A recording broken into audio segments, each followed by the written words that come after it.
It's Tuesday, September 30th, 2025. I'm Tom Lobianco. Welcome to the show. Thank you for being here. Coming up in a little bit, we're going to be talking with Juliegrace Brufke on what to expect when your government is shutting down, which it seems is imminent. You can check any number of countdown clocks available out there. A reminder, if you're not already, please go head on over to 24site.news and subscribe. You catch us live here every day at noon, Substack, and on YouTube. And again at 8 p.m. on Political Voices Network. Ian Walters is on the board. Again, Big Papa Ian is back. And he has populated some really incredible graphics for us. Super excited to have him back again. That way I can focus on you guys and you can hit us with comments again. All right. We have internet bandwidth. We have like double internet bandwidth. All right. This is very important to have so that your multiple streams don't crash things. So if you have questions, comments, things you'd like to see, hell, if you think things are terrible, they suck, if you'd like to see me do something different, drop a note in there. If you're watching us on YouTube or Substack Live, Ian will gather those up and shoot them over to me. Okay, guys, so let's get to our top news today. As we are starting with the government shutdown, I think it's important to take a look at, there's this whole battle right now over who is going to be responsible for a government shutdown. Who's going to take the blame? Who's going to lose more seats in the midterms, right? This is kind of the big question of this. Fittingly enough, it's not really a question of whether our healthcare costs go up, whether tens of thousands of workers get furloughed, the chaos that will ensue. Who's going to take the hit on this? That's the messaging.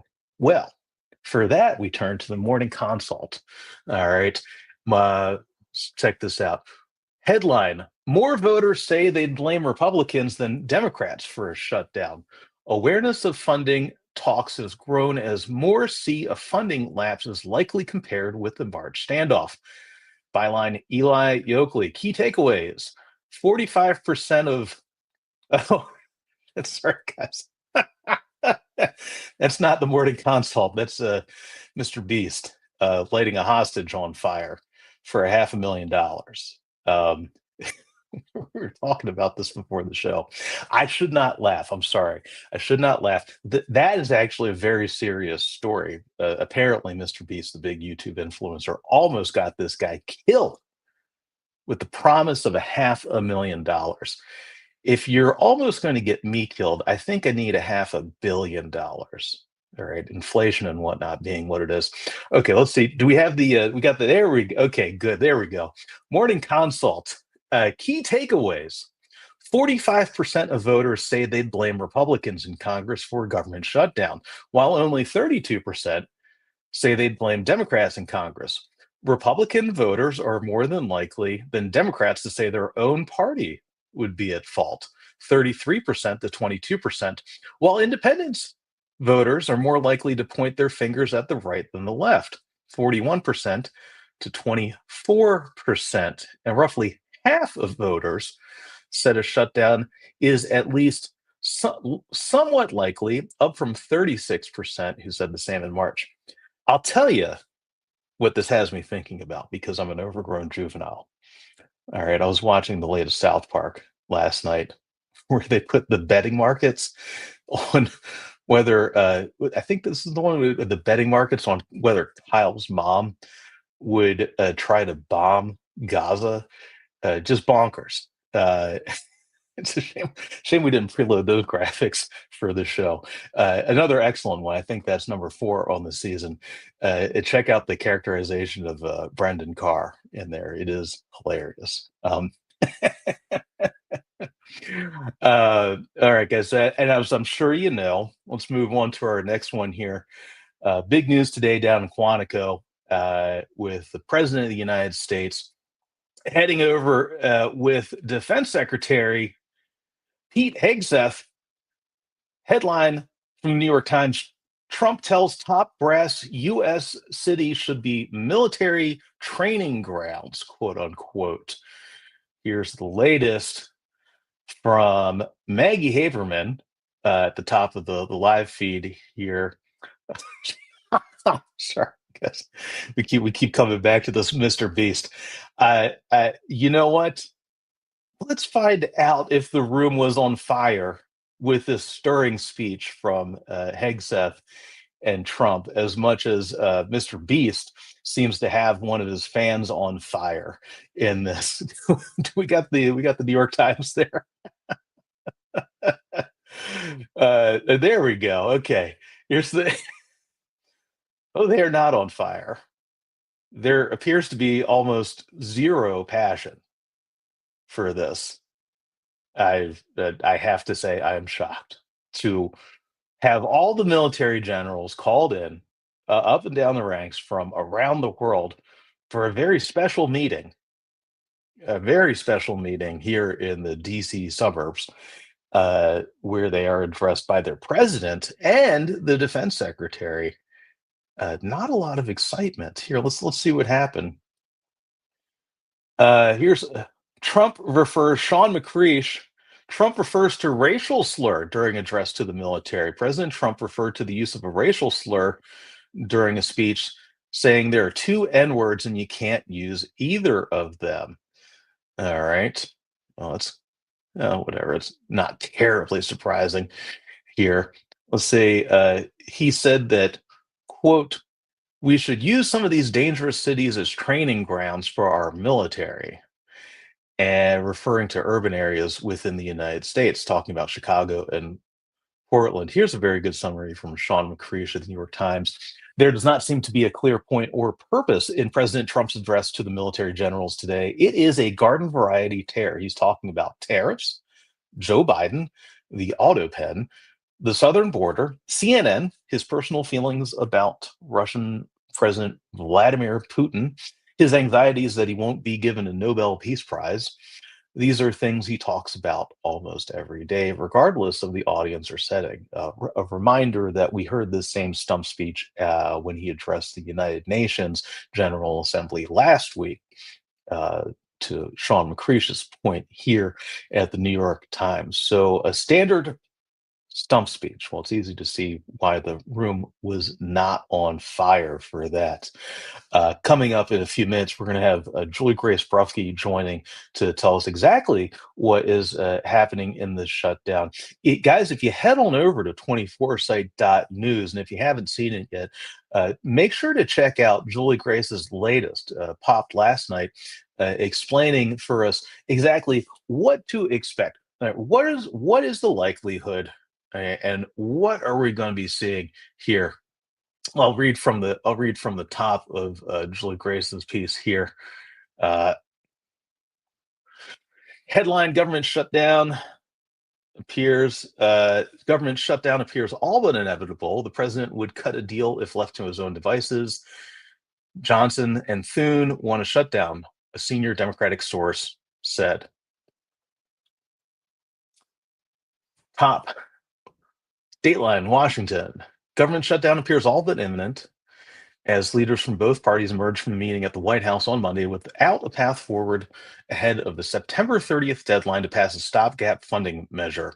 The president would cut a deal if left to his own devices. Johnson and Thune want to shut down, a senior Democrat told 24 Site News. Democrats have slammed GOP leaders for not negotiating a bipartisan deal and are advocating for language to be included to extend Obamacare tax subsidies in a continuing resolution, a position that some Republican moderates in swing districts have expressed some openness to. But the majority of Republicans have argued the bill passed along party lines out of the House is largely clean, alleging that Democrats are making unreasonable demands. Quote, there's nothing partisan in here, no policy riders, none of our big party preferences, because we want to do the right thing by the American people and allow more time for negotiation, Speaker Mike Johnson said. Now, there's a reason that Chuck Schumer and Hakeem Jeffries have come out there, stomped their feet, saying that they can't go along with this. They're trying to bring in extraneous issues.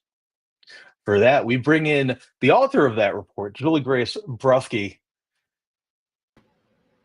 Juliegrace, How's hey, it going? what is up? Oh, pure chaos in Capitol Hill world, where I feel like if shutdown's about to happen, Senate's supposed to bring up the House CR again. Democrats just tried to force a vote, but weren't recognized on the floor in the House side on their partisan CR.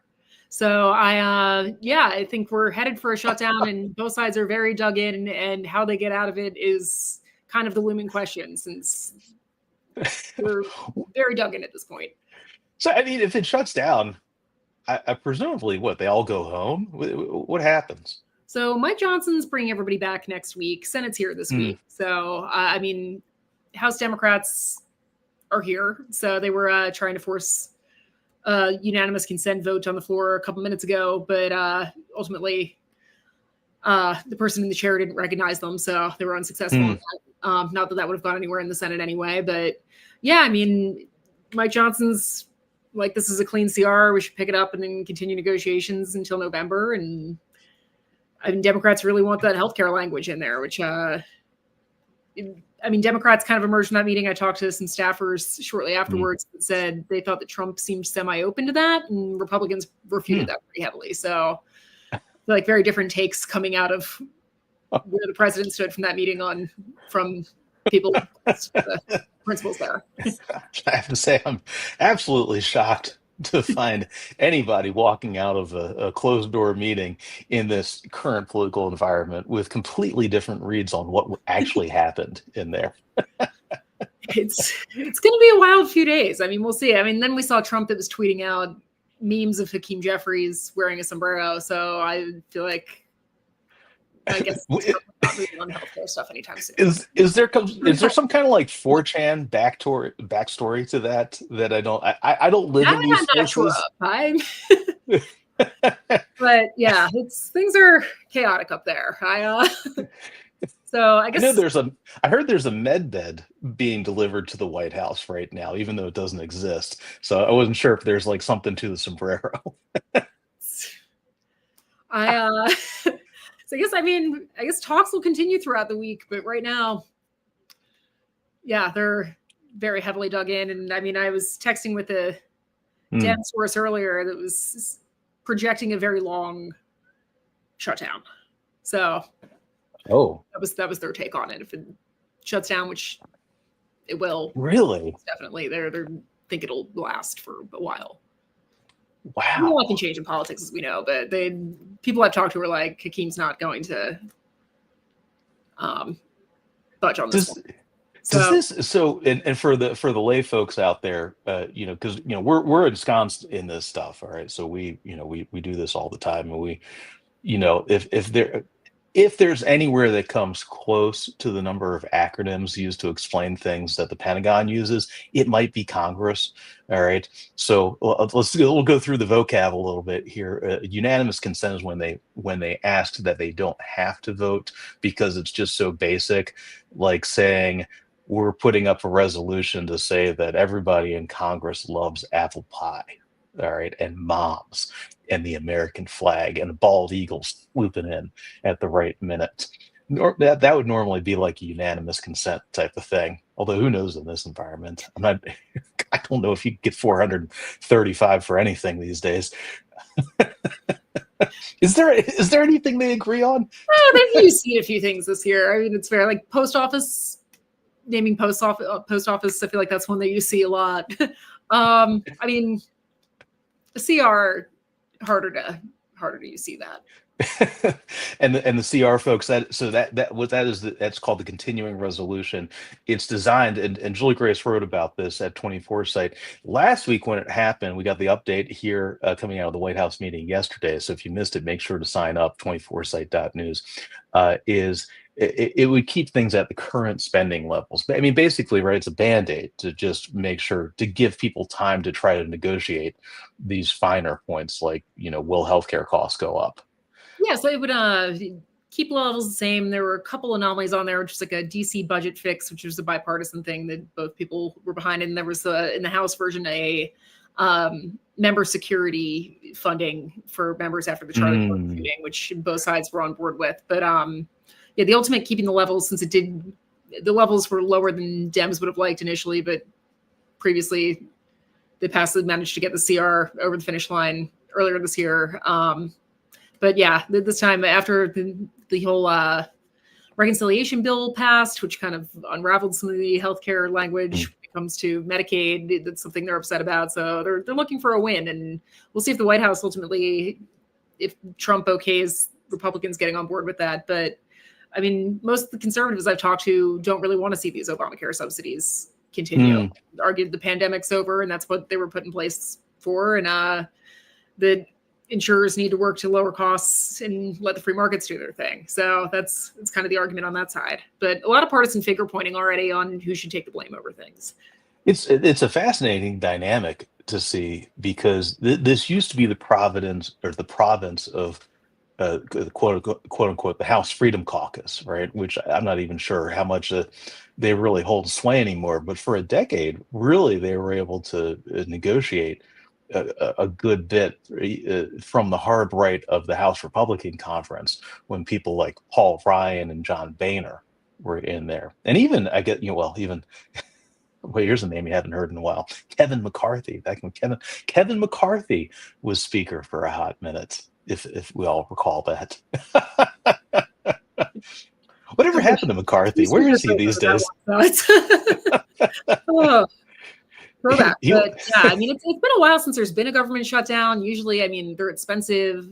I feel like constituents tend to hate it. I feel like people take a lot of heat back home. So, I mean, it'll be interesting to see how long it lasts before, I mean, these members are all going to be back hearing from voters. And I mean, people that have government jobs are going to feel that quickly. So I think, I mean, the healthcare thing's huge. It's a big Democrat priority, but I think hearing from constituents that are out of work, not getting paychecks during a government shutdown, plus the White House threat that they'll just fire a lot of these non-essential workers, I think is a concern for a lot of people right now.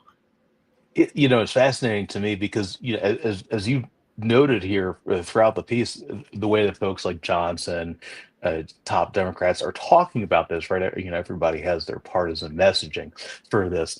I think it's fascinating to see, would they risk, would the White House and the Republicans risk further furloughs, layoffs, missed paychecks for government workers, for anybody really, this close to the elections in Virginia and New Jersey? I mean, look, in Virginia, where there's a huge federal workforce, where you are, JG, they're already voting right now. Voting is underway on the governor, lieutenant governor, all the House delegates down there. Big races, which could be a bellwether for what's to come for the midterms next year. I mean, I feel like a lot of the Republicans I talk to feel like Democrats will end up taking heat for this. So, I mean, we saw that polling today. We'll see how the messaging shifts there, if at all. But I feel like they are largely like, this is a clean CR. Democrats should just eat this while we negotiate things out and figure out a fix. They're both, I mean, we saw J.D. Vance emerge from that meeting yesterday and talk to reporters saying there need to be healthcare fixes, but they feel Democrats are in the wrong right now. So I mean, obviously both sides feel very differently on the issue. So we'll see who bends first. But right now, it doesn't look like anybody's trying to blink. So I think it'll probably take some heat from some constituents to kind of rally these people to figure something out. So are you taking a sleeping bag up to the Capitol? Like a case of Celsius? Well, I mean, I'm always Celsius heavy up there, but House is back next week. So a lot of texting and calling, and we'll see what some of these senators have to say today. So venturing up there right after this hit. While we got you here, JJ, I wanted to ask you, what races are you paying attention to? Because, we are getting into the thick of the midterms, and this is such a consequential midterms, as evidenced by everything around us. So what are you starting to hear? Because this really kicks into gear. I mean, it's already in heavily underway now, but it really kicks into gear in November.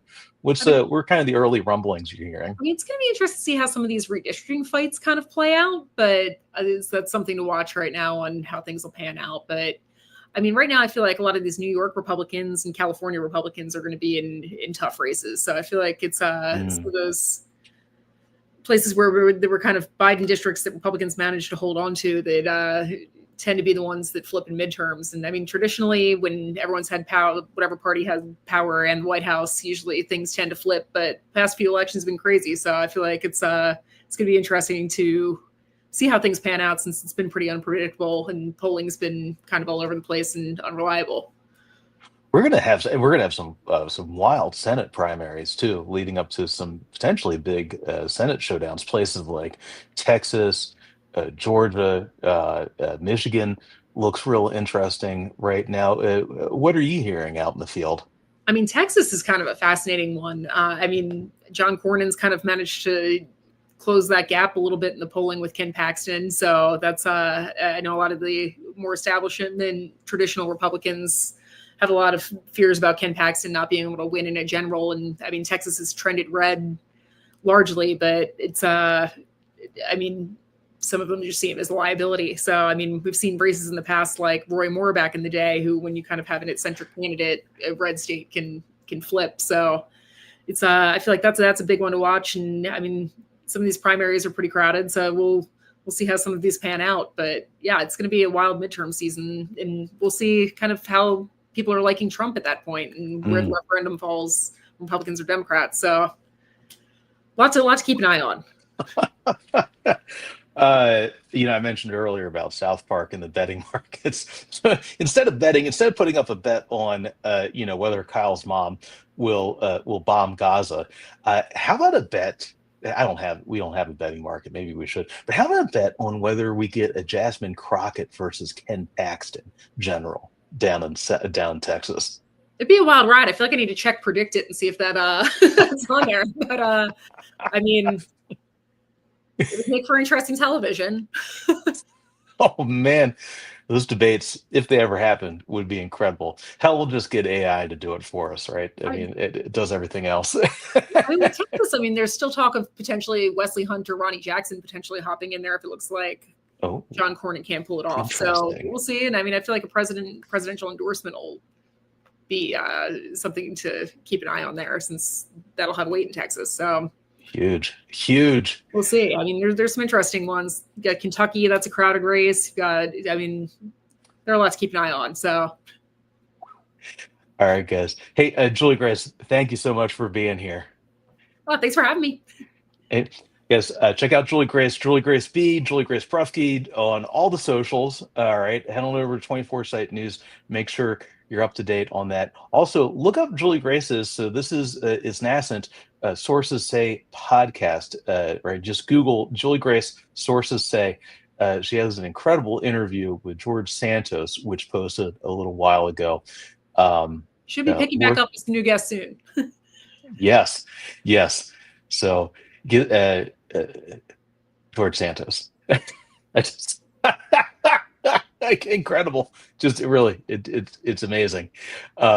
Julie G, thank you. Thanks for being here. Anytime.